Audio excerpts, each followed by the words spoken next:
Hola, buenas tardes. Perdón, estoy listo. No sé si puedo ya comenzar.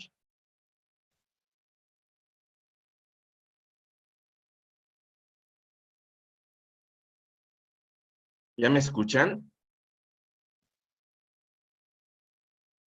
Gracias.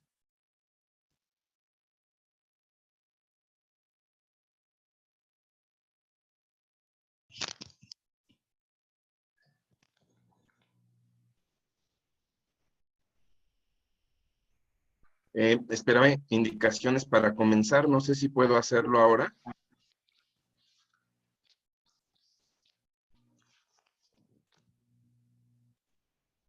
Buenas tardes, bienvenidos a Webinar Franja.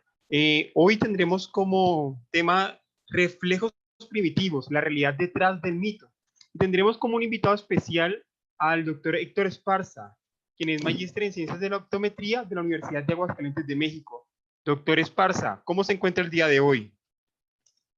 Hola, muy buenas tardes. Muy bien, muchas gracias. Muy contento de estar aquí en este espacio y muy agradecido con toda la gente que nos acompaña y con el equipo de Franja. Muchas gracias. Bueno, doctor, entonces lo dejamos en este momento. Si desea compartir alguna diapositiva, lo estamos viendo en este momento, lo escuchamos muy bien. Muchas gracias. Sí, con el permiso de todo el público, en este momento voy a desactivar mi video para compartir solamente la presentación. Esto para que no se consuma demasiados recursos de internet. Por ahí tengo algunos videos en la presentación. Entonces, para permitir que todo corra adecuadamente, voy a dejar de compartir el video. Lo activo nuevamente cuando terminemos la conversación, ya para la sesión de preguntas. También con permiso de todos ustedes, voy a ir corriendo mi presentación así todo completito seguido, para no detenerme. Si tuvieran alguna duda, con toda confianza, al final intentaré resolverla, porque si las voy resolviendo en el camino, luego me extiendo, empiezo a divagar y consumo el tiempo de la presentación. Entonces, para mantener las ideas bien claras y no desviarme y optimizar el tiempo, les voy a pedir que las preguntas me las planteen al final, por favor. Les agradezco mucho. Entonces, en este momento detengo mi video y voy a compartirles la presentación. Doctor Héctor, así como usted dijo, al final de la presentación tendremos un espacio para preguntas, las cuales pueden irlas escribiendo dentro del chat que tenemos del webinar para al final poderlas hacer. Muchas gracias. Muchas gracias. Ya di clic aquí en el botón de compartir. No sé si ya ven mi presentación. No, doctor, todavía no estamos viendo la presentación.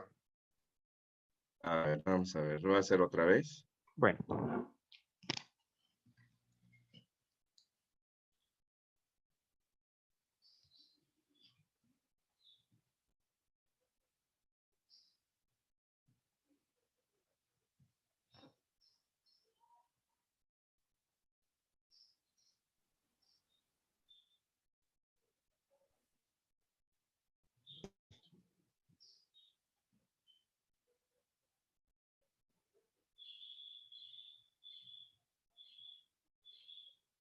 Sí.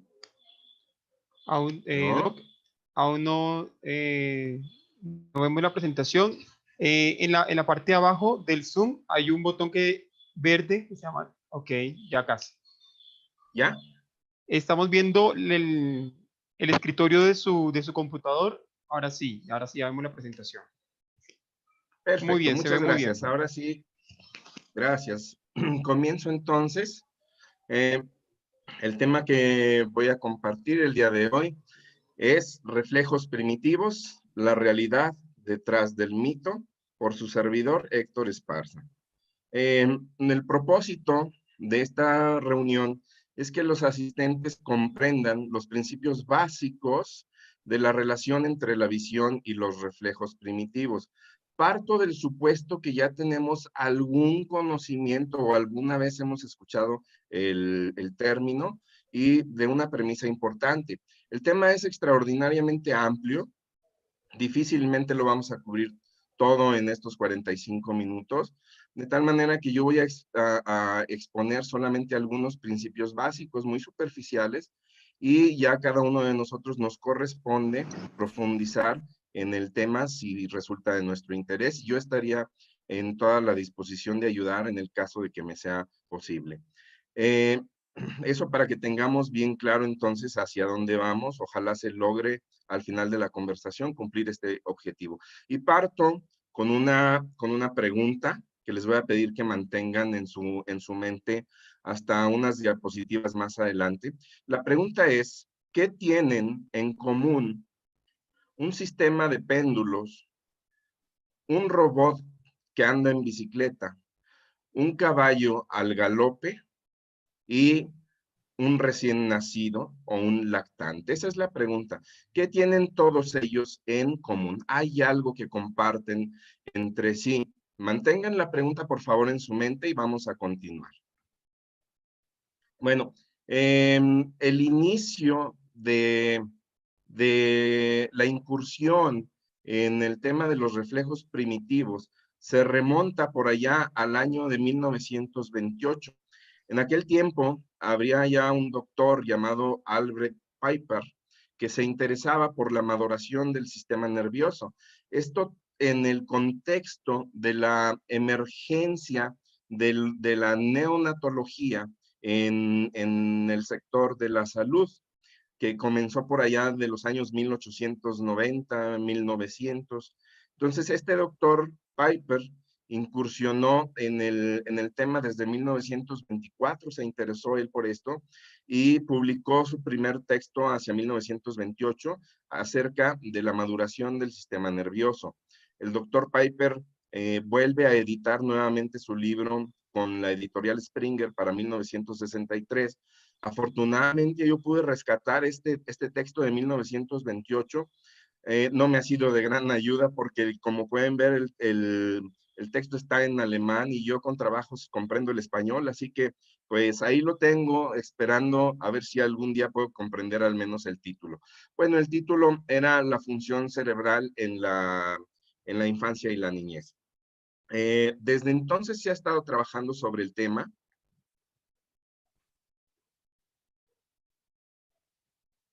¿Sí? Y ha habido una evolución del concepto, la evaluación, el diagnóstico y el manejo de los reflejos primitivos a través del tiempo, principalmente a partir de los años 60 en adelante. Esta publicación, el Manual de Examen de Reflejos, ha sido un referente mundial en el manejo de los reflejos primitivos. Es un libro publicado por la doctora Mari Fiorentino, que dicen los que saben, todo mundo que trabaja con reflejos primitivos debe de tener esto en su librero. Bueno, uno de los autores importantes en el tema de los reflejos primitivos fue Arnold Capute, quien en 1978 presenta un trabajo todavía más profundo y más ordenado acerca de la evaluación y el manejo y la importancia clínica de los reflejos primitivos. Estos autores trabajaron en el contexto de la corriente de la reflexología y el conductismo, corrientes que han aportado grandes conocimientos y mucho a la evolución del manejo de los reflejos primitivos en el mundo a través de los años. Sin embargo, no todo ha sido miel sobre hojuelas. Eh, Estas corrientes, reflexología y el conductismo, que principalmente hicieron sus aportes durante la segunda mitad del siglo pasado, se encargaron de darle gran divulgación al tema, establecieron la importancia de los reflejos primitivos y su relación con el desarrollo motor. A estas corrientes y sus autores se les debe también las actuales escalas de evaluación de los reflejos primitivos y una descripción muy, muy detallada acerca de lo que sucede en cada uno de los reflejos, que son un montón. Hay más de 20, 30 reflejos primitivos que han sido descritos y en consecuencia también reflejos posturales. Sí, aunque clínicamente a nosotros como optometristas nos interesan principalmente 4 o 6 de ellos, que vamos a hablar de ellos más adelante. Sin embargo, hay un gran problema que nos heredó también, principalmente la corriente del conductismo y sus autores. Uno es que se extendieron diciendo que la evaluación funcional del sistema nervioso y motor de una persona, principalmente en la infancia, se podía centrar en la evaluación de los reflejos primitivos. Se hizo en aquel tiempo una descripción del encéfalo neonatal como un cerebro incompetente que solamente podía responder a estímulos y era todo lo que hacía. Ellos decían que la inhibición de los reflejos estaba dada por núcleos subcorticales una vez que la corteza hubiese madurado, ¿sí? De tal manera que tendríamos entonces en el infante un cerebro neonatal gobernado exclusivamente por estructuras del diencéfalo y del tallo cerebral. Se describieron también estos movimientos como de naturaleza estereotipada y relacionados o controlados bajo un sistema aferente nada más. Esto redunda con lo que les digo acá en cuanto a que estos movimientos eran de naturaleza refleja y se necesitaba un estímulo para poderlos desencadenar. También en el contexto de la neonatología, de la reflexología, perdón, y el conductismo, se hicieron declaraciones muy lapidantes, como estas dos que les muestro aquí, que hicieron respectivamente Polanyi y Caput entre los años 60 y 70. Una de ellas afirma que el recién nacido es un animal tónico, así lo menciona con esas palabras en una publicación, con automatismos orofaríngeos y mecanismos neurovegetativos que señalan un dominio funcional encefálico inferior. Es decir, que el bebé está controlado por su médula espinal y su tallo cerebral y poco participa de su conducta la corteza cerebral. Acá hay otra afirmación semejante. El recién nacido sano muestra una parálisis extrapiramidal fisiológica como una etapa transitoria del desarrollo motor normal. Declaraciones que condenaban entonces al bebé, al recién nacido, a ser visto como un animal que simplemente sirve para ir al baño y para dormir. Eso fue el paradigma neurofuncional predominante durante la segunda mitad del siglo XX, un cerebro neonatal reflejo. Y entonces de ahí se desprende una de las más comunes definiciones que se tiene de los reflejos primitivos. Es la que encontramos más comúnmente en publicaciones y que dice, los reflejos primitivos son movimientos automáticos estereotipados dirigidos desde el tallo cerebral, ejecutados sin participación de la corteza cerebral. Esta definición la van a encontrar en muchos textos que se han publicado respecto a los reflejos primitivos en diferentes disciplinas del área de la salud y de la sociología. Bueno, sin embargo, desde los 80s ha habido también autores detractores de esa teoría y de esa forma de pensar.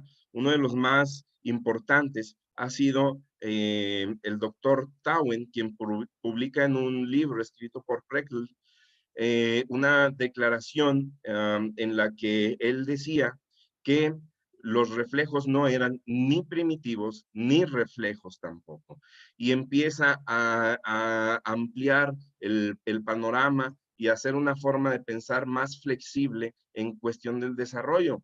Y otros autores tan categóricos y tan rígidos como fue Arnold Caput, a quien, insisto, se le debe mucho en la evolución del manejo de los reflejos primitivos, empezaron a aceptar que tal vez habían sido demasiado rígidos en sus afirmaciones. Tanto que, por ejemplo, Arnold Caput, en un libro que escribe en compañía de Allen, escribe en un pedacito, en un párrafo, que aunque Tauen había descrito los reflejos como no reflejos y no primitivos, de cualquier manera, él sostenía que el curso del desarrollo de los reflejos era útil para obtener información acerca del desarrollo neurológico de los niños. Esa postura es correcta, pienso yo. Lo que intento decir es que desde hace tiempo ya hay autores tan rígidos como Capute que aceptan el hecho de que los reflejos primitivos pues ni son tan primitivos ni son tan reflejos tampoco, ¿sí? Y hacia allá me dirijo en este momento. Entonces, en el libro de evaluación neurológica de García Alex y Quero, pueden encontrar información con una perspectiva muy diferente, y ahí se describe que los reflejos primitivos no son reflejos porque esta actividad, estos movimientos neonatales, pueden ser generados espontáneamente por generadores centrales que se localizan en el tallo cerebral sin la necesidad de un estímulo. Esto descarta entonces que los reflejos sean controlados específicamente por aferencias nerviosas. Pueden desencadenarse solitos, así como se desencadenan los potenciales de acción del músculo cardíaco en el nodo sinusal sin necesidad de recibir impulsos eléctricos para su activación, pues algo semejante sucede con los reflejos primitivos. Una cosa importante es que se distinguen por su complejidad, son mecanismos de respuesta motriz muy intrincados y por su variabilidad. Aquí me detengo y les digo, si tú examinas el reflejo de la rótula, por ejemplo, con un martillo, en un estilete, perdón, un martillito para estimulación del sistema nervioso, tú das un golpe por ahí debajito de la rótula y vas, vas a encontrar una respuesta de extensión de la pierna, ¿cierto? Tú puedes dar 100 golpes ahí y la respuesta va a ser la misma, tantas veces lo hagas. No va a cambiar en velocidad, fuerza, tono, etcétera, ¿sí? Sin embargo, los reflejos primitivos, si tú desencadenas en una persona en este momento un reflejo y lo haces 4, 5 veces, 10 veces, vas a notar cómo al paso de las repeticiones la respuesta va a ir disminuyendo, se va a ir modificando. Esto se refiere a la variabilidad. Por lo tanto, tanto por su naturaleza compleja y su variabilidad y su habituación, los reflejos no son reflejos. Un reflejo no se habitúa y no varía. Los reflejos primitivos sí lo hacen. Por tanto, son más reacciones motoras y no tanto reflejos. Además, se ha observado que en diferentes especies que expresan los reflejos primitivos, incluido el humano en casos de hidranencefalia, los reflejos primitivos modifican mucho su patrón de expresión, ¿sí? En los animales en los que no hay corteza o esta ha sido removida, los movimientos tienden a ser todos semejantes. Así que esta descripción que se hacía de que los reflejos no son ejecutados mediante participación cortical, pues no ha resultado últimamente tan cierta como se ha venido expresando. Los reflejos tampoco son primitivos por el hecho de que, bueno, el término de entrada denota un sistema nervioso jerárquicamente inferior al sistema nervioso adulto. Las respuestas del sistema nervioso de un infante son específicas para la edad, lo mismo que las respuestas del sistema nervioso central adulto, ¿sí? Y están adaptadas a las necesidades neonatales. A fin de cuentas, entonces, el sistema nervioso del infante cumple para los mismos fines que en el adulto, y de hecho podríamos pensar que lo hacen de una manera incluso más eficiente. Las reacciones motoras, nótese que ya estoy hablando de reacciones motoras y no de reflejos primitivos, se orientan a objetivos bien claros, generando estrategias motoras emergentes para cumplir con éxito las tareas de cada momento, que es el mismo fin particular del sistema motor de la persona de cualquier edad. ¿Sí? Por esa razón, tampoco entonces los reflejos primitivos son tan primitivos. Los reflejos, mejor dicho, las reacciones motoras, constituyen un estado dinámico del desarrollo en cualquier edad y representan la expresión biológica de la teoría de los sistemas dinámicos. Así, les pido que recuerden la pregunta que les hice al inicio: ¿qué tiene en común un péndulo? ¿Qué tiene en común con un caballo al trote, con un robot que anda en bicicleta y un bebé? Los invito a ver estos breves videos para dar respuesta a esa pregunta.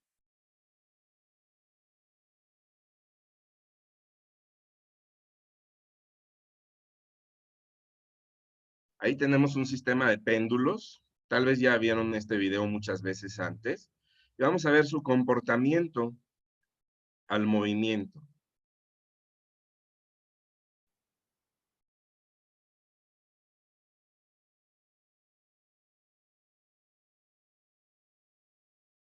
Vean cómo los péndulos inician su trayectoria casi en el mismo punto, transcurren los segundos y empieza un caos desordenado. Y en un momento más, todos los péndulos empiezan un desplazamiento uniforme entre ellos. Algo semejante sucedería si tuviéramos dos relojes de péndulo colgados sobre la pared y de repente empezara la Tierra a temblar. Un péndulo se movería tal vez en el sentido contrario al movimiento del otro péndulo, pero pasados los minutos durante el sismo, los dos péndulos oscilarían en la misma dirección y y en la misma velocidad, semejante a lo que están observando en este video. Bien. Lo voy a pausar, vamos a pasar al siguiente. Y ahí tienen. Ahí está un robot que anda en bicicleta y está continuamente monitoreando la distribución del peso, el balance, las condiciones del medio ambiente, la velocidad. Y como resultado, pues ahí lo tienen ustedes, ¿no? Un robot que puede andar en bicicleta. Lo voy a detener en este momento para pasar al siguiente. ¿Sí? Y a continuación vamos a ver un caballo que viene al trote, lo pueden ver. Llega un momento donde la velocidad le exige al sistema nervioso del caballo modificar el paso para optimizar la energía, sus recursos metabólicos y en fin, toda su economía, todo su sistema, su organismo. ¿Lo vieron cómo venía al trote lento y de pronto empieza el caballo a trotar? Es algo semejante también a lo que sucede en un vehículo, en un carro, eh, en un vehículo de transmisión automática, por ejemplo, cuando el motor empieza a revolucionar lo suficiente para pasar a la siguiente velocidad, pues cambia la velocidad automáticamente. O bien lo hacemos nosotros manualmente en un vehículo de transmisión estándar. Bueno, ¿qué tiene en común esas tres cosas que ustedes acaban de ver con un bebé? Pues esto, que todos operan bajo el principio de los sistemas dinámicos, una teoría que aplica al estudio de la flexibilidad, la adaptabilidad y la complejidad de la motricidad humana y de muchos otros, de muchas otras especies, que se desarrolló para buscar comprender el mecanismo de la transición entre la estructura, la función y la conducta, ¿sí? Eso que acaban de ver hace un momento con el caballo que cambia del trote al galope de manera casi automática, es lo mismo que sucede en una transición de la vida intrauterina a la vida extrauterina. Es un mecanismo de adaptación a nuevas condiciones. Esos son también los reflejos primitivos y operan por el mismo principio de los sistemas dinámicos que operan muchos otros sistemas motrices, sistemas de movimiento, biológicos o no, ¿sí? Esta transición en determinado momento disminuye su estabilidad. En el caballo, cuando venía al trote, cuando está llegando al punto de cambiar su velocidad, en ese momento su estabilidad se disminuye y aumenta la inestabilidad. Aparecen fluctuaciones críticas para la integridad del animal. Y de pronto aparecen patrones de movimiento que le atraen nuevamente a la estabilidad, ¿sí? Es una forma de evolución. Bien. Bueno, entonces, dejando atrás lo que decía la corriente conductista principalmente, ahora los invito a que pensemos en estos reflejos primitivos como reacciones no reflejas, reacciones motoras neonatales, ¿sí? Que son de naturaleza compleja, variable y habituable, es decir, que pueden desaparecer tras la estimulación, sujetas a modulación cortical, que aparecen durante la segunda mitad del embarazo, desaparecen el primer año de vida, representan un mecanismo de transición intra a extrauterino y promueven el desarrollo motor y nervioso. Aquí les muestro la vía motora nerviosa que controla estas reacciones motoras neonatales. Aquí en este esquema pueden ver una representación de lo que es la médula espinal y de aquí hacia acá el tallo cerebral, compuesto por la dilatación cervical, el puente de Barolio y el mesencéfalo, y allá arriba, detrásito del tubérculo cuadrigémino en el mesencéfalo, casi en el techo del mesencéfalo, está un núcleo motor, el núcleo rojo del mesencéfalo, donde surge una vía motora descendente, ¿sí? Ojo, esta vía que se conoce como vía rubroespinal no tiene proyecciones propias neuronales corticales, a diferencia de la vía motora corticoespinal que desciende desde la corteza hacia el mesencéfalo a través de la médula espinal hacia las extremidades, manos, pies, piernas, hombros. La vía rubroespinal comienza en este sitio y desciende igual hacia las extremidades. Aquí pueden ver el núcleo rojo desde el mesencéfalo extiende una proyección nerviosa que entra aquí en este tracto lateral rubro espinal, más abajo, al llegar a las raíces dorsales, se va a comunicar nuevamente con la vía corticoespinal y finalmente va a ir a terminar en las extremidades, brazos, piernas, para controlar en parte su actividad, ¿sí? Después, desarrollado el individuo, el control motor va a ser sujeto ya de una participación cortical mucho más directa y predominante y menos a cargo de este nivel encefálico inferior. Esta es la vía nerviosa entonces que controla los movimientos durante los primeros días, semanas y meses de vida en una persona. ¿Sí? Bueno, en este contexto les menciono lo siguiente. La percepción, que es la encargada de informar a nuestro organismo acerca de sus múltiples estados en relación a sus propias condiciones externas y la del exterior, la percepción, el monitoreo constante de nuestro medio ambiente interno y externo, es mediada por tres sistemas de órganos en el humano, que son el sistema inmune, que ya está siendo aceptado como un sistema sensorial químico, igual el sistema endocrino y, como todos sabemos, el sistema nervioso. El sistema nervioso monitorea las condiciones del medio ambiente a través de sus 6, y dije 6, no 5, 6 sistemas sensoriales, el predominante de ellos, que es la visión, luego la audición, los sentidos químicos del gusto, el olfato, y además el sistema laberíntico y el sistema somatosensorial, ¿sí? A través de ellos sucede la percepción sensorial a través del sistema nervioso, que busca reunir información para regular los procesos internos y generar conductas biológicamente adecuadas de adaptación al medio ambiente. Bueno, el sistema visual participa también del control postural de una persona en el espacio en conjunto con el sistema vestibular y el sistema somático. Esto es crítico para el desarrollo después de funciones no solamente motoras, sino cognitivas. Y se supone que cualquier cosa que pueda bloquear esto, por ejemplo, los reflejos primitivos, que ahora llamamos reacciones motoras, podrían interferir con el desarrollo de las funciones de estos sistemas. Al menos cuando vamos a un congreso y alguien nos está hablando de reflejos primitivos, se suele culpar a los reflejos primitivos de todo. Si la persona tiene problemas acomodativos, los reflejos, es que están presentes, no se han ido, siguen retenidos. Si hay problemas de vergencia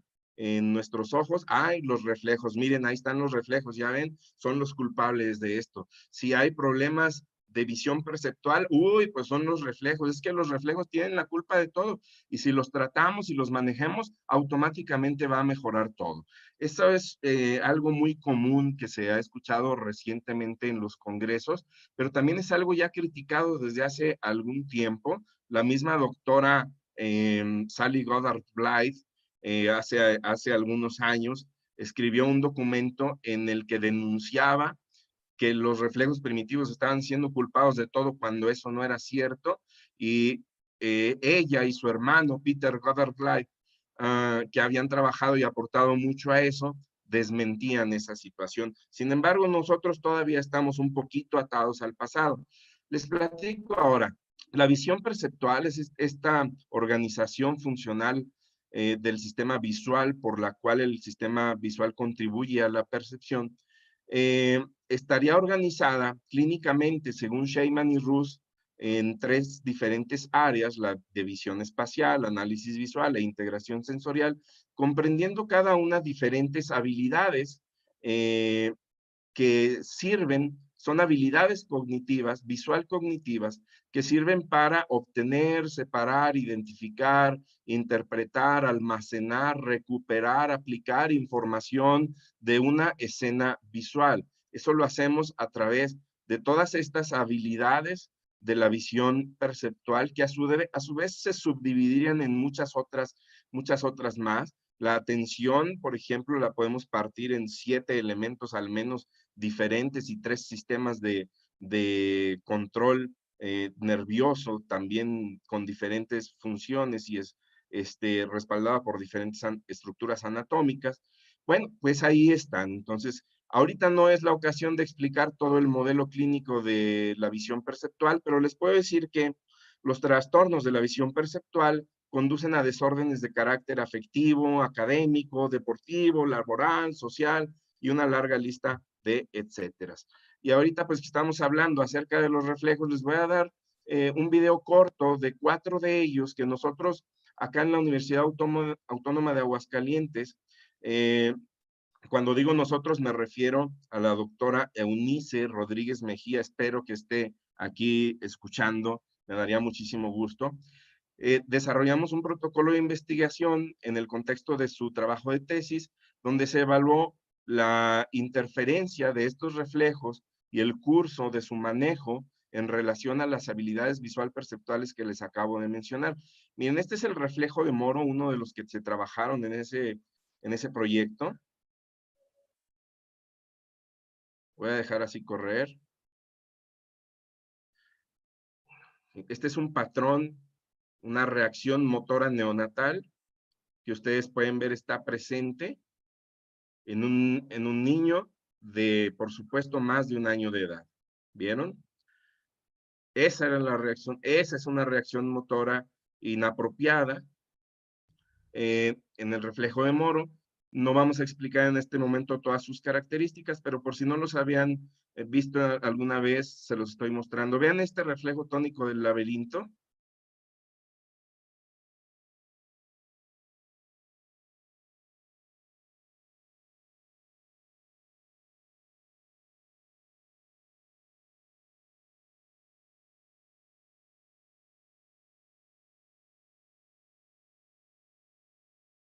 Observen los movimientos de oscilación que tiene nuestro paciente con los ojos cerrados. Eso no fue un movimiento voluntario, es un movimiento desencadenado por el sistema encefálico inferior.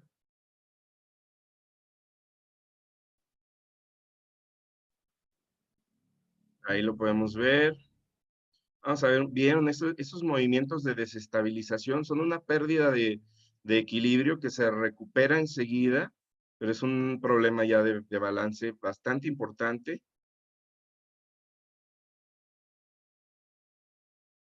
Bien, ¿lo ven? ¿Lo ven? Hay que tener cuidado cuando se hace esto porque si no te pones atento y el niño está muy mal, se desploma. Voy a detener este video acá. Vamos a ver un reflejo tónico simétrico cervical o del cuello, como gusten decirle. Observen la postura de la cadera, la espalda, cómo se encorva durante el movimiento, cómo el individuo, vean ahí los brazos, cómo se proyectan los codos hacia adelante buscando soporte para no caer, ¿sí? Ahí también está clarísimo este reflejo tónico simétrico del cuello. Si una persona en estas condiciones se para sobre una escalera para cambiar un foco, cuando voltea para arriba a ubicar el foco en el techo, se cae de la escalera por este tipo de movimientos, estas reacciones involuntarias. Y vamos a ver el reflejo tónico asimétrico del cuello o cervical y vean el movimiento de los brazos hacia los lados porque no se ha podido desincorporar el movimiento del eje axial, se mueve la cabeza y se mueven los brazos hacia los costados, simétrica o asimétricamente. Bueno, esos son los que evaluamos, los que la doctora Eunice estuvo trabajando para desaparecerlos. Continúo. Y miren, aquí les muestro un estudio hecho por la doctora Patty Andrich, uno de los pocos estudios en los que se muestran datos de asociación, de correlación. Hay muchísimos estudios en el mundo, muchos, pero la mayoría muestran solamente estadística descriptiva de tendencia central y de dispersión, medias, desviaciones estándar y esas cosas, pero esos no son datos de asociación, mucho menos de causalidad, por lo que no podemos afirmar que una cosa provoque más o provoque menos de otra cosa, ¿sí me explico? Es decir, el hecho de que yo encuentre en una población de 100 niños cualquiera de estos reflejos presente, no sé, en un 80% de la muestra y encuentro que hay un problema de convergencia en un 60% de la muestra, eso no significa que los reflejos primitivos presentes, preservados, están provocando esos problemas de convergencia, ¿sí? Entonces, encontrar estudios donde se correlacionan estadísticamente las variables en el campo de los reflejos primitivos no es tan fácil. Mientras la doctora Eunice desarrollaba su estudio, aparece esta publicación en el 2018 donde se muestran algunos datos de correlación, de diferencias estadísticamente significativas, de relaciones entre medias y esas cosas. Y entonces aquí vean ustedes cómo ah, la prevalencia de reflejos primitivos preservados pues es bastante alta, ¿sí? En esta tabla se presenta la relación entre los reflejos primitivos y el déficit de habilidades visuales y vean cómo la prevalencia es bastante alta. Hasta aquí yo los podría convencer de que los reflejos provocan muchos problemas de la visión perceptual particularmente.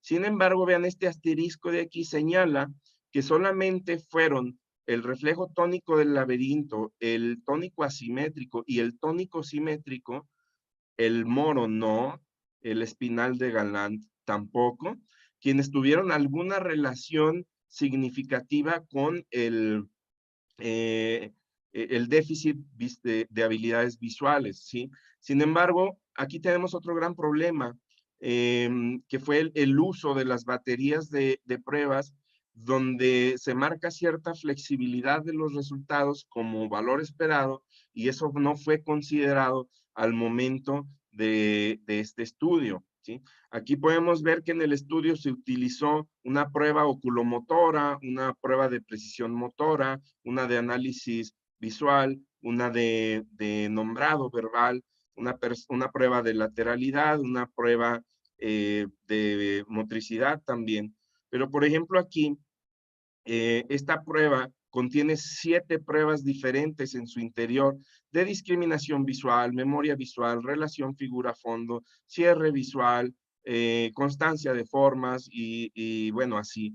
Y se necesita un valor de 50% en sus resultados para decir el niño está óptimamente funcionando. Abajo del 40% es un valor menor de lo esperado. Entre 40 y 60% en este test se reportan como resultados esperados. Sin embargo, en este estudio se reportó como déficit ya cualquier valor por debajo de 50%. Son algunas inconsistencias que tiene este estudio. Sin embargo, bueno, a final de cuentas, lo que se puede observar aquí es que los reflejos primitivos tuvieron una relación significativa con las habilidades o las destrezas motoras en síntesis, en la evaluación de la visión perceptual. Sin embargo, no fue así con las habilidades cognitivas que también forman parte de la visión perceptual. Eso significa entonces que los reflejos no afectan a todo por igual. Y aquí le muestro algunas gráficas del estudio de la doctora Eunice Mejía, donde podemos observar, esta fue la evaluación inicial de los reflejos primitivos en el total de la muestra, que fueron 74 personas. Y pueden ver cómo el reflejo de Moro en estas dos gráficas fue presente en 54% de la muestra, el reflejo tónico del laberinto en un 82%, muy alto en la muestra, el tónico asimétrico cervical también en un 82% y en 88% el tónico simétrico del cuello. Esto ya ha sido reportado también en otros estudios como este reflejo es de los más presentes y de los que más problemas dan. Así lo afirma también un estudio del doctor Sergio Ramírez, donde él buscó la correlación entre problemas de lectura, movimientos sacádicos y reflejos primitivos, y este fue el que predominó en la correlación. Bueno, se evaluaron después las habilidades visoperceptuales en la población, lateralidad, direccionalidad, relación espacial, constancia de forma, discriminación visual, relación figura-fondo, memoria visual, el balance con los ojos abiertos y cerrados sobre el pie dominante y el otro pie, y la integración visual, motora y auditiva. Todo eso fue considerado para buscar el efecto del entrenamiento de las habilidades, el entrenamiento de los reflejos primitivos directamente sobre estas habilidades, sin entrenar ninguna otra cosa, sin dar terapia de nada, ni de motricidad fina, ni gruesa, ni de equilibrio, ni de coordinación ojo-mano, ni nada, nada. Solamente evaluar el efecto de la integración o la inhibición de los reflejos primitivos directamente sobre este grupo de habilidades visual cognitivas. Esa fue la intención. Se utilizó un grupo de control y un grupo de estudios, que finalmente la muestra de 74 se redujo a 32 porque estas líneas rojas que ustedes pueden ver acá eran pacientes que tenían el reflejo primitivo muy retenido, muy preservado en grado 4. No les mencioné que hay 5 niveles, 5 grados diferentes desde 0, nada, hasta total, que es el 4. Esos son valores extremos. Entonces, todos esos niños fueron quitados de la muestra por obedeciendo a nuestros criterios de exclusión, y además los niños que no terminaron un programa de entrenamiento de 6 meses que se desarrolló durante la ejecución de este estudio. Al final de los 6 meses de entrenamiento, entonces, la muestra estaba constituida por 17 niños en el grupo de estudio y 15 en el grupo de control. Se evaluó cuál fue el curso de las habilidades visual perceptuales en los niños de control, donde no se hizo ningún entrenamiento de ningún tipo, simplemente se dejaron a su libre curso, y en el grupo de estudio que se sometió a un entrenamiento de los reflejos primitivos en el esquema de Lori-Mowry, ¿sí? Entonces estuvieron trabajando 6 meses sobre eso de manera intensa y constante y al final se evaluó el efecto en ellos. Bueno, les muestro aquí en esta gráfica que la evaluación inicial muestra que no había una diferencia significativa en las habilidades visuales de los niños del grupo control y del grupo de estudio. La barra azul es control y la barra naranja son niños del grupo de estudio. Y aunque ustedes pueden ver que hay algunas diferencias numéricas entre ambas barras, al someter los datos a un análisis estadístico, en este caso, contrastando las medias por la prueba de la TD Student, perdón, ya para este grupo reducido, la prueba fue el test de Wilcoxon para comparar ambos grupos. La TD Student se utilizó acá cuando teníamos esta muestra de 74.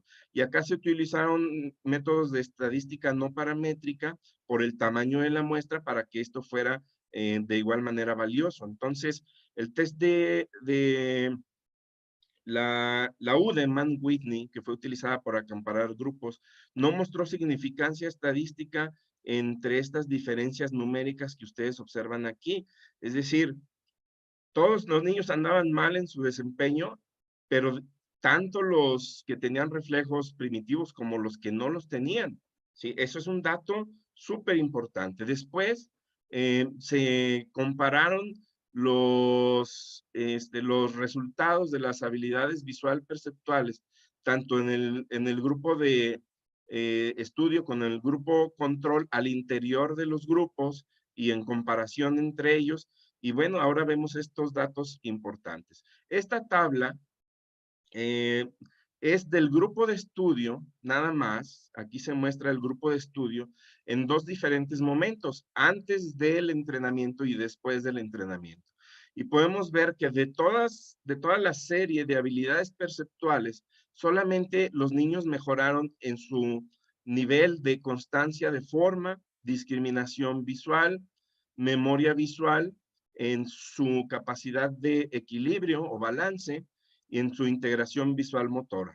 No hubo diferencias significativas en la expresión de la integración bilateral, la lateralidad, direccionalidad, relación espacial, no hubo diferencia en la apreciación de figura y fondo tampoco, de la memoria visual secuencial no hubo grandes diferencias, de la integración visual auditiva no las hubo tampoco.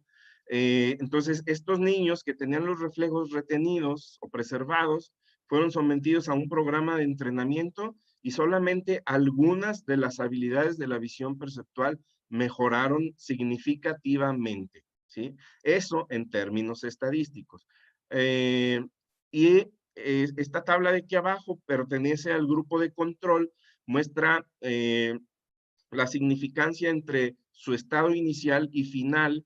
Son niños que no llevaron ningún programa de entrenamiento en los 6 meses, se evaluaron al inicio y se evaluaron al final, y se encuentra una mejoría en su capacidad de identificar la relación entre figura y fondo, una habilidad de análisis visual, perceptual, y en la capacidad que tenían de equilibrio sobre su pierna izquierda con los ojos cerrados. Otras formas de equilibrio no mejoraron, solamente esta. Estos niños se dejaron a su libre curso. Y acá un dato importante. ¿Ven que no tengo señalado nada en la última fila? Pues eso es porque comparando a los niños del grupo de estudio contra los niños del grupo control, en su evolución no se encontraron diferencias significativas para para ninguna de las habilidades visual perceptuales. Es decir, que el análisis estadístico en esta muestra no nos deja ver que haya ninguna diferencia entre los niños de un grupo y otro con y sin tratamiento. Donde se encuentran diferencias, entonces es solamente aquí arriba, donde se compara el estado inicial de un niño con reflejos y el estado final de ese niño después de haber sido sometido al tratamiento, ¿sí? En conclusión, las reacciones motoras neonatales son complejos patrones de movimiento variable y habituable, sujetos a modulación cortical que emergen durante la segunda mitad de vida intrauterina y desaparecen durante el primer año de edad. Una de sus funciones es promover el desarrollo del sistema motor y nervioso. El entrenamiento de las reacciones motoras neonatales mejora el desempeño de algunas habilidades de análisis visual e integración sensorial. Estas reacciones motoras neonatales están sujetas a modulación cortical, aparecen durante la segunda mitad del embarazo, desaparecen en el primer año de vida, deberían desaparecer en el primer año de vida si el desarrollo es bien conducido, y representan un mecanismo importante de transición de la vida intra a la vida extrauterina. Aquí tenemos algo de las referencias bibliográficas. Y aquí tienen mis datos. Héctor Esparza Leal, a sus órdenes. Aquí está mi correo electrónico. Pertenezco al Departamento de Optometría de la Universidad Autónoma de Aguascalientes y les agradezco mucho, mucho su tiempo, su paciencia y su preferencia. Muchísimas gracias.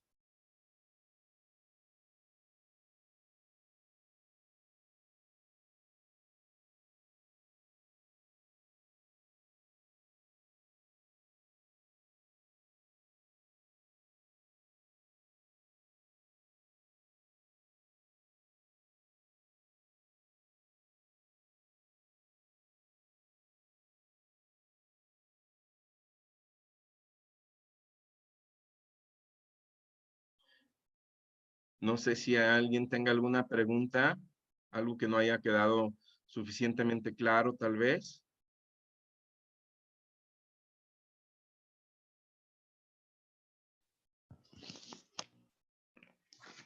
Bueno, doctor, muy interesante toda su charla. Todo esto que también tiene que ver con el tema de neuroplasticidad también a través de la visión y los reflejos. Bueno, en este momento ya pueden hacer sus preguntas a través de nuestro chat para que podamos comentárselas al doctor Héctor Esparza. En este momento no hay preguntas, pero sí nos saludan desde muchos países, desde muchos lados de Latinoamérica, quienes le agradecen muchísimo toda esta conversación, toda esta charla, todo este análisis que ha realizado. Entonces, quisiera, pues no sé, quisiera pronto que el tema de los reflejos en los niños, sí nos gustaría como que hay algunas preguntas sobre eso, sobre reflejos de los niños. Y aquí hay una, por ejemplo, que la hace Mari Nancy, dice, si en un adulto se presenta alteración en reflejo laberíntico, ¿qué se debe hacer? Por ejemplo,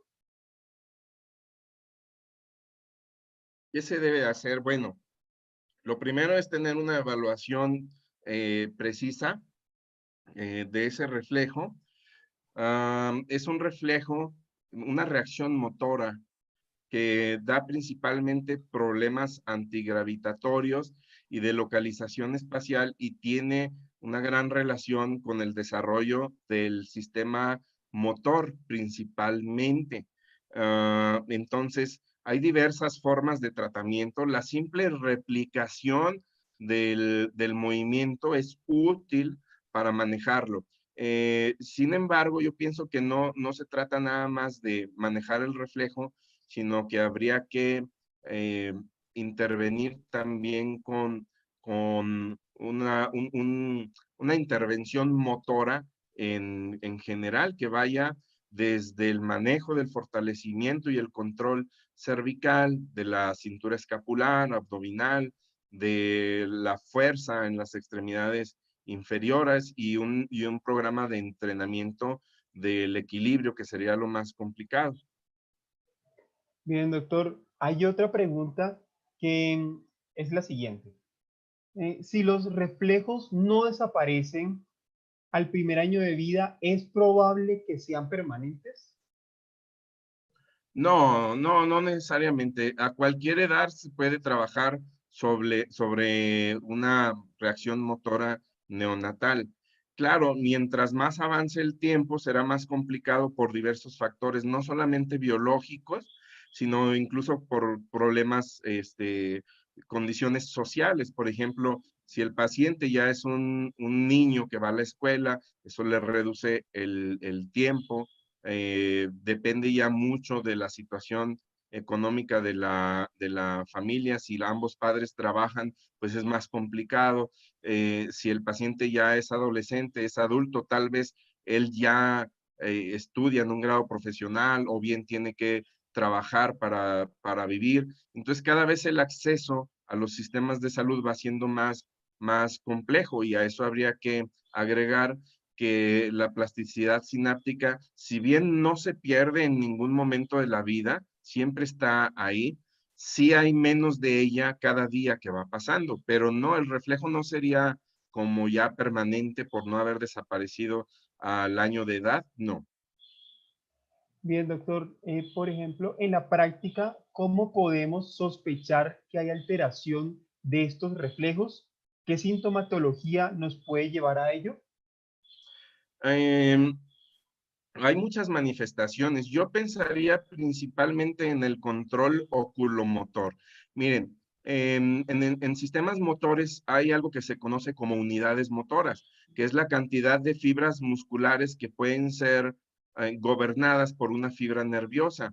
En el músculo de nuestras piernas, del abdomen, la espalda, los brazos, las unidades motoras son del orden de 1 a 600, es decir, una sola fibra nerviosa tiene que controlar cientos de fibras musculares, pero en los músculos extraoculares, las unidades motoras son tan finas como de 1 a 15, 1 a 30, 1 a 45, es decir, una fibra nerviosa controla apenas una cantidad de entre 15 a 50 fibras musculares. Entonces te puedes dar cuenta fácilmente de un problema de control oculomotor que sí puedes relacionar directamente a la presencia de reacciones motoras neonatales, de reflejos primitivos, vamos.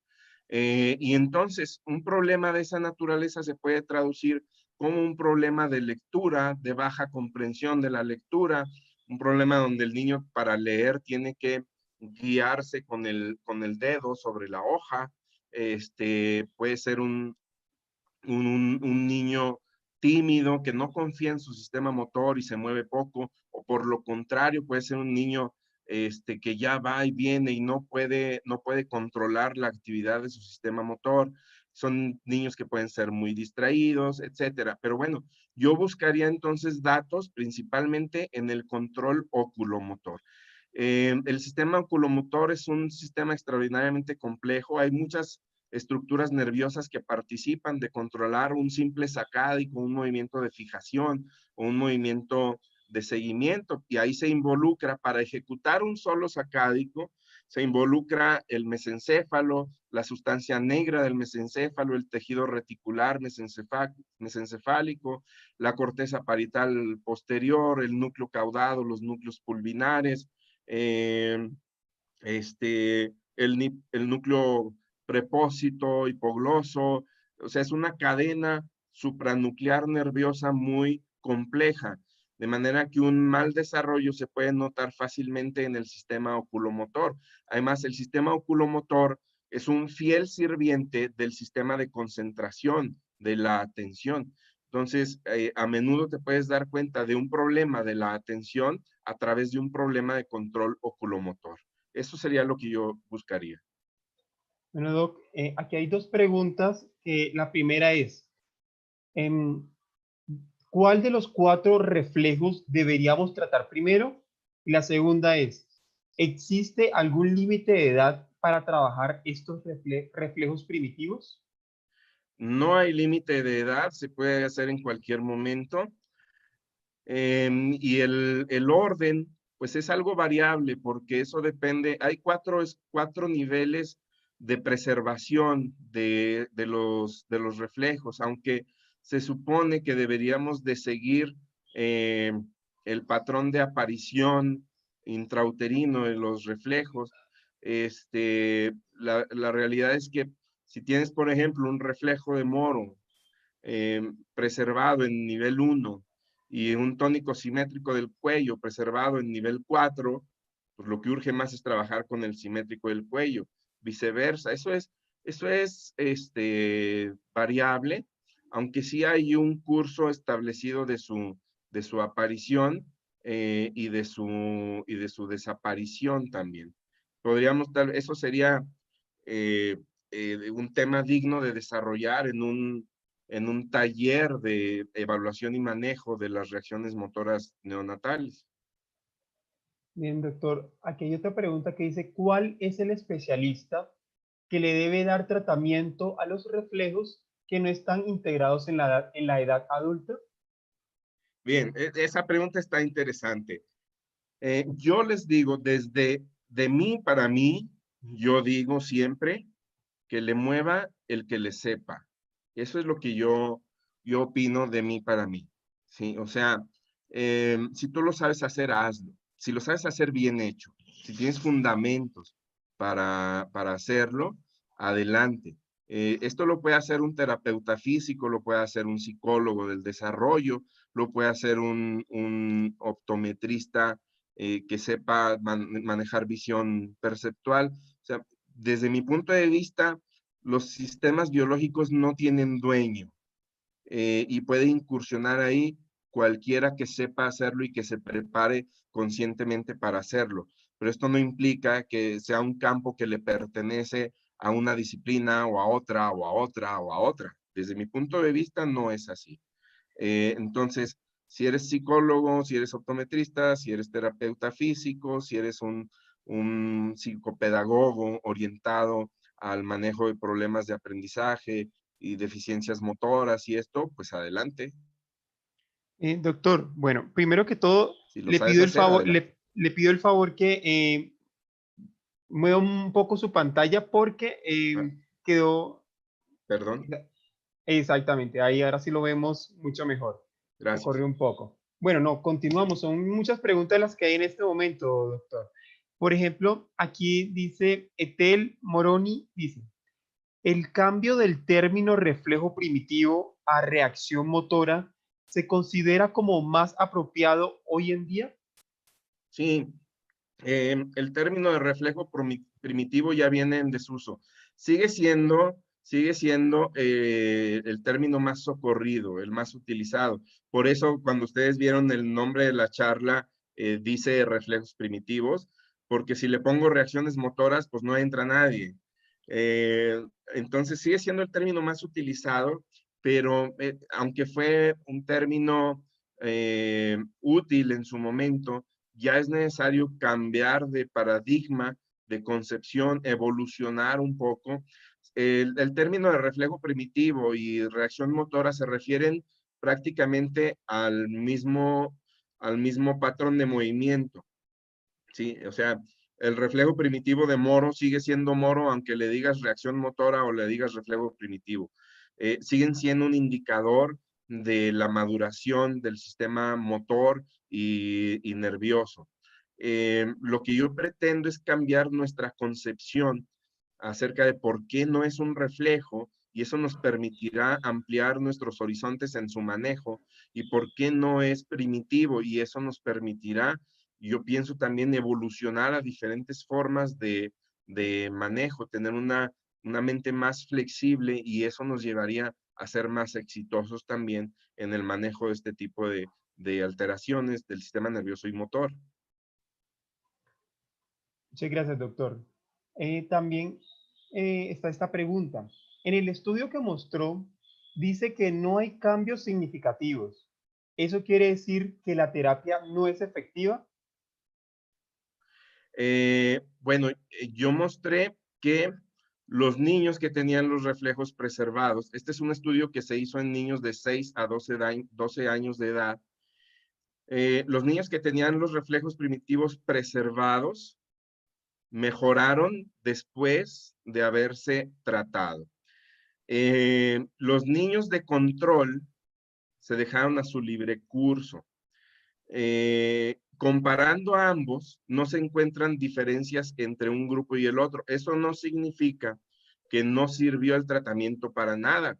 Por lo contrario, logramos desarrollar en los niños de estudio habilidades semejantes a las que tiene un niño de su misma edad, ¿sí? O sea, es un gran beneficio eso. Ahora, lo que yo intento decir es que los reflejos primitivos, reacciones motoras, no son culpables de todo lo que sucede en el mundo de los niños, ¿sí? La relación ha sido sobrevalorada y entonces de todo culpamos al reflejo primitivo y queremos que al manejar el reflejo primitivo, al tratarlo, todo mejore en consecuencia y eso no es así. Lo que intento es que le demos su justa dimensión al problema. Eso es el propósito. Ok, doctor. Aquí pregunta María del Carmen. Eh, Mencionó que hay niveles de afectación del 1 al 4 y según su afectación hay que darle preferencia al que tenga más. ¿Cómo saber qué nivel tiene cada persona? Bueno, hay un sistema de evaluación que fue inicialmente propuesto por Arnold Capute en los 70s, en los 80s. Este sistema fue refinado por la doctora Sally Goddard y por Peter Goddard Blight, de manera que hoy tenemos ya un sistema de calificación que puede permitir identificar diferentes niveles. Por ejemplo, en el video que veíamos del niño con el reflejo del el tónico laberíntico preservado, ustedes vieron que había oscilación del paciente, de repente había cierto temblor, incluso de pronto el niño despegaba el pie del piso. Esos son indicadores de diferentes niveles de preservación, es decir, si nada más hay un pequeño balance, una oscilación, eh, eso indica que la reacción motora está presente, lo puedes ver, a simple vista se puede identificar. Eso ya es un grado 2. El grado 1, tú no podrías ver a simple vista la afectación, pero si tocas el cuerpo del niño, puedes sentir ya cambios en la distribución de su tono muscular. Eso es grado 1. Cuando ya lo puedes ver en una persona es grado 2. Si el niño muestra temblores o movimientos de sacudida, ya es diferente. Si el niño pierde el equilibrio, por ejemplo, si para no caer tiene que abrir los ojos o extiende un pie a un lado buscando soporte o despega los pies del piso, eso ya es grado 4. Y así para las diferentes reacciones motoras hay una descripción precisa de qué es lo que tú debes observar para identificar en qué grado se encuentra. Está descrito para muchas de estas reacciones motoras neonatales. Entonces, ¿qué necesitaríamos? Pues un poquito de formación en ese sentido, entrar a un curso, a un taller, donde nos ilustren qué es lo que tienes que observar y anotar. Hay instrumentos de recolección para esto y una vez que lo tengas también hay formas de tratarlo. Entonces, pues bueno, necesitamos también formación en ese campo. Así es, doctor. Bueno, por ejemplo, Cristina pregunta, ¿para un deportista se deben tratar los reflejos aún preservados? Es deseable, sí, porque mientras mejor control motor tenga cualquier deportista, mejor va a ser su desempeño.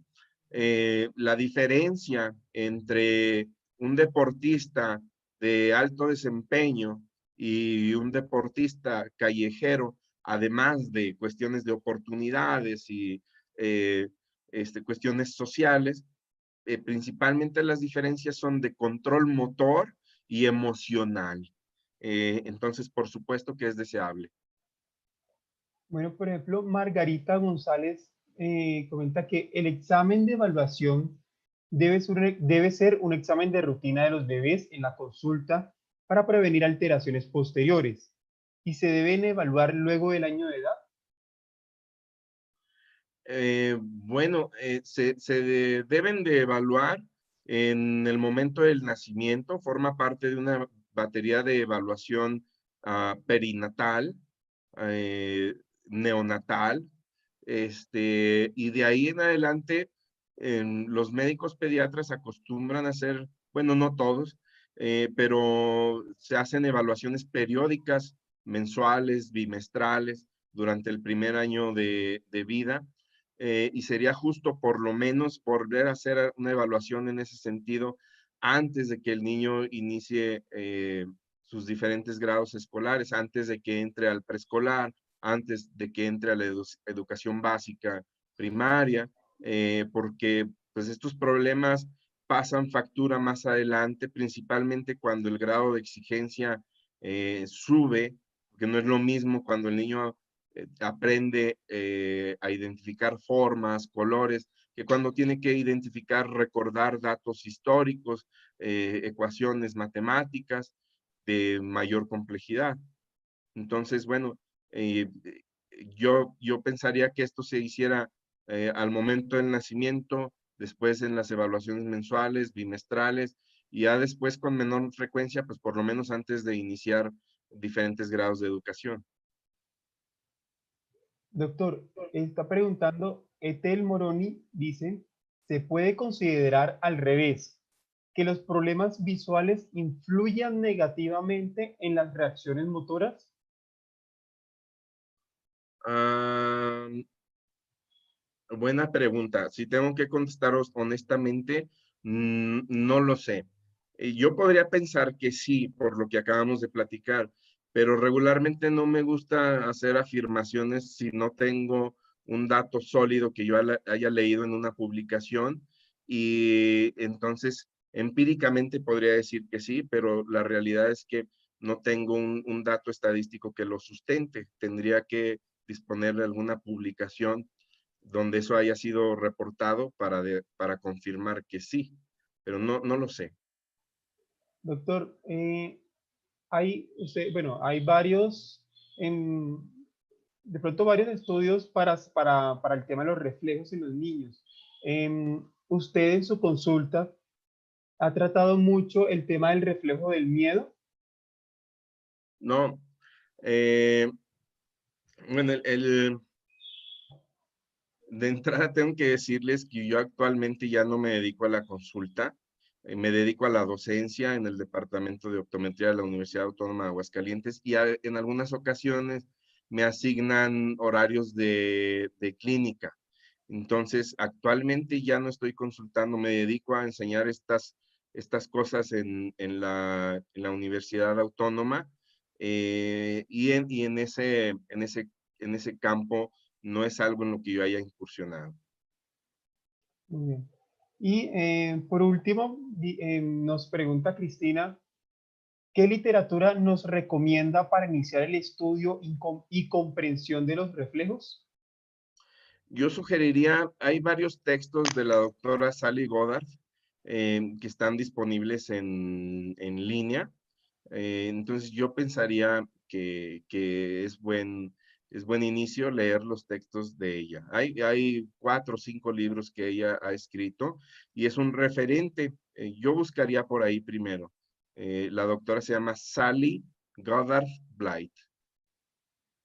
Que doctor, pues primero que todo le damos muchísimas gracias por este tiempo que nos ha dedicado, a todas las personas que han participado en este webinar. Muchas gracias también. Y justamente con este tema queremos invitarlos al simposio de neuroplasticidad a través de la visión, en el cual vamos a tratar unos temas muy similares a todo lo que usted está conversando el día de hoy con la doctora Ingrid Lorenzana y con el doctor Andrés Vivanco. Entonces, si desean, pueden inscribirse ya a franja2020.com. Allí eligen su avatar y van a poder ingresar a todas las casas comerciales, a todas las conferencias, y recordarles que desde el 11 al 18 de mayo va a estar abierta la plataforma. Así que pueden ingresar ya, inscribirse. Es totalmente gratuito. Eso es importante. Entonces, Doc, también invitado a participar en Gracias. este evento, y muchísimas gracias por toda esta charla que nos ha brindado hoy. Gracias Recuerden a que ustedes. vamos a tener la próxima semana también unos webinars a las 3 de la tarde. Los invitamos. Hasta luego. Gracias. Hasta pronto.